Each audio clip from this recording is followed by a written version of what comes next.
बिस्मिल्लाहिर्रहमानिर्रहीम, अस्सलाम वालेकुम। इस उम्मीद के साथ मेरी सोशल मीडिया फैमिली खैरियत से होगी। मैं हूँ naturopath doctor Bilkis, registered medical practitioner in homeopathic and herbology. सर्दियों की दो सौगात आपके सामने रखी हुई, सिंघाड़े और हर किस्म का विटामिन सी से भरा हुआ कीनू, ग्रेप फ्रूट, फ्रूटर, माल्टा, हर चीज़ रखी हुई है। इनके बारे में मैं आपको थोड़ी सी नॉलेज दूंगी कि ये क्यों खाना चाहिए, सिंघाड़े के क्या क्या फ़ायदे हैं और सिंघाड़ा कैसे कैसे इस्तेमाल कर सकते हैं, इंटरनल और एक्सटर्नल दोनों से मैं आपको, क्योंकि इसका बड़ा अच्छा आपको मैंने पहले भी बनाना बताया है कीनो वगैरह से, लेकिन क्या कमाल करता है ये दोनों को अगर मिलाकर लगाया जाए और जो है सिंघाड़े को किस तरह आप अपनी स्किन के लिए, हेयर के लिए, हेल्थ के लिए इस्तेमाल कर सकते हैं। तो चलिए आइए वीडियो स्टार्ट करते हैं। सबसे पहले मैं आपको सिंघाड़े के 10 हेल्थ बेनिफिट्स बताती हूँ। सिंघाड़े आपके जिगर के लिए बहुत अच्छा होता है, इसलिए कि ये एक कूलेंट का काम करता है और ये जिगर में जो जॉन्डिस यानी जैसे आपका जिगर ज़ईफ हो जाता है, हेपेटाइटिस ए होता है, उसको क्योर करने में आपकी मदद करता है। इसमें एंटी ऑक्सीडेंट प्रॉपर्टीज़ होती है, ये आपके इन्फेक्शन को क्योर करता है, चाहे वो गले का हो, चाहे आपके स्टमक का हो, चाहे वो आपके आंतों का हो। हर किस्म के इन्फेक्शन को क्योर करने में ये आपकी मदद करता है। ये इनडाइजेशन को, ओवियस जब आपके इन्फेक्शन क्योर करेगा तो इनडाइजेशन को भी ये जो है क्योर करेगा। इनडाइजेशन का मतलब होता है कभी कभी आपको जैसे ना कॉन्स्टिपेशन हो जाता है, कभी आपको लूज मोशन हो जाते हैं, कभी आपको बर्ब्स आते हैं, उल्टी मोशन का एहसास होता है, खाना जो है ना एसिड रिफ्लेक्स हो रहा होता है, कोई भी इसमें से सिम्टम्स हो उसको सही करने में आपकी मदद करता है। अब बात आती है कि इसमें क्या ऐसी चीज़ें पाई जाती हैं जो इतनी बेनिफिशियल है। तो इसमें विटामिन B6 है, इसमें कॉपर है, इसमें मैग्नीशियम है, इसमें पोटेशियम है, कार्बोहाइड्रेट्स भी हैं, प्रोटीन भी है, इसमें सोडियम, कैल्शियम, विटामिन सी, सब चीज़ें पाई जाती हैं। इससे आपको पता चलेगा ये आपके लिए कितना बेनिफिट है। ये तो हो गई इल्मी बातें जो साइंस इसके बारे में कहती है, ठीक है ना। अब मैं आपको बताऊं, अच्छा एक और चीज़ ख़वातीन के लिए, कोरिया के लिए बहुत अच्छा है, इनफर्टिलिटी के लिए बहुत अच्छा है, कैल्शियम का ख़जाना है, दर्दों में इसको बहुत इस्तेमाल कराया जाता है। अब मैं आपको बताती हूँ कि आप इसको अपनी ब्यूटी के लिए कैसे इस्तेमाल करते हैं। सिंघाड़े जिस पानी में उबालें उसको फेंके ना, वो पानी आपके सर की खुश्की को ख़त्म करने के लिए, आपकी स्किन की जैसे इचिंग है ना उसको ख़त्म करने के लिए बहुत ही बेनिफिशियल होता है। और इसका जब मौसम नहीं हो तो आपके जहन में होगा, तो इसको ऐसे करके ना उतार के इसको आपने ये जो छिलका है ना, ये वाला, ये जो छिलका है इसको उतार के चॉप करके पाउडर बना के रख ले। सुखाने के बाद आप इसको जैसे ही मतलब कि आप नहाना चाहे तो खौलते गर्म पानी में डाल दें, इसके सारे बेनिफिट्स इन्फ्यूजन कर लें, फिर छान कर लास्ट रिंस ये सोराइसिस, एक्जिमा वाले, सेबोरिक डर्मेटाइटिस वाले यानी कि बहुत ज़्यादा जिनको खुश्की रहती है वो इसका इस्तेमाल कर सकते हैं। इससे बहुत ज़्यादा जो है ना आपको बेनिफिट होता है। बहुत सारे लोग ऐसे होते हैं जिनको अर्टिकेरिया होते हैं, जिनको इचिंग होती है, फ़ौरन ही कहीं पर ऐसे ददोड़े पड़ जाते हैं, तो उस पर भी जो है ना आप ऐसे करके इसको एज अ बैंडेज बांध सकते हैं। इससे बहुत ज़्यादा फ़र्क पड़ता है। ये जो है आपके बालों को खाने से तो गिरने से रोकता ही, लेकिन लगाने से भी गिरने से रोकता है।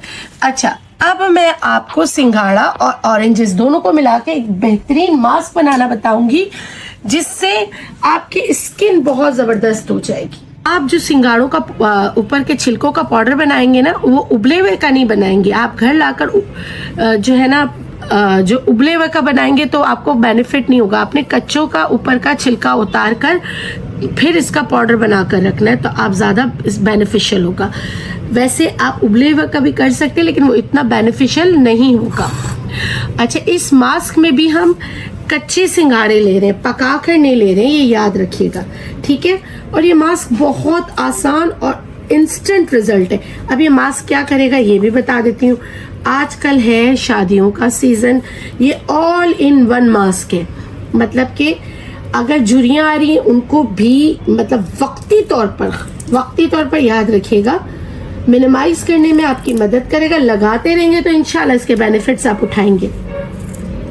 एक्नी हो रही है, इचिंग हो रही है, ड्राई स्किन हो रही है, तो उसके लिए भी बहुत अच्छा है।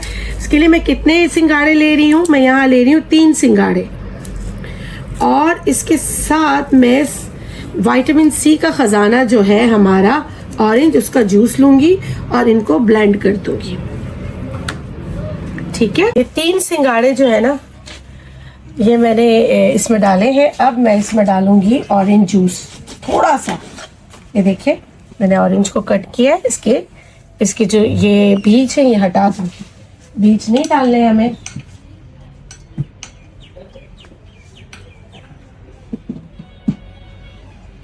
ये मास्क मैंने आपको बताया ना, हर किस्म की स्किन के लिए बना रही हूँ। जो इस वेदर में आपकी स्किन मुतासिर होती है, ये मैंने इसमें आधे ऑरेंज का जूस डाला। अगर आप टेबल स्पून में बोलेंगे तो तकरीबन ये 3 सिंगाड़े तो 3 ही टेबल स्पून बनता है।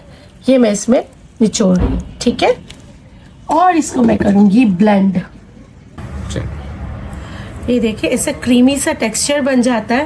पहले आप इसको स्क्रब की तरह करें, ये इतना मैल उतारता है कि हद नहीं। ये वो वाला मास्क बन जाता है जैसे हम कोई एक पट्टी पे अगर हम स्कॉच टेप लगा लें और फिर उसका फ़र्क दिखा दें।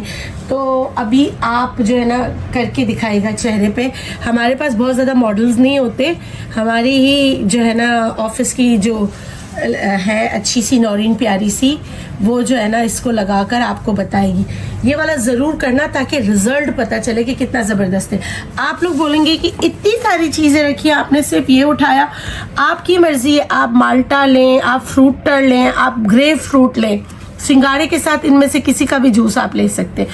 2 इंग्रेडिएंट्स लाजवाब मास्क बनता है। ज़रूर ट्राई कीजिएगा और रिजल्ट देखे बगैर नहीं जाइएगा।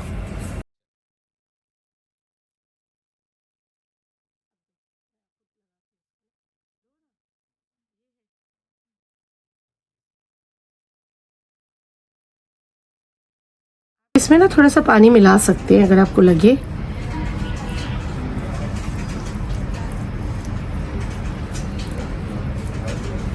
और आपने कब तक करना है ये, जैसे आपको देखे इस तरह ना आपको लग रहा है ना मैल उतार रहा है, ये आपकी फर्स्ट लेयर को इतनी अच्छी तरह साफ कर लेता है। साफ किया और अब पट्टी उतार है।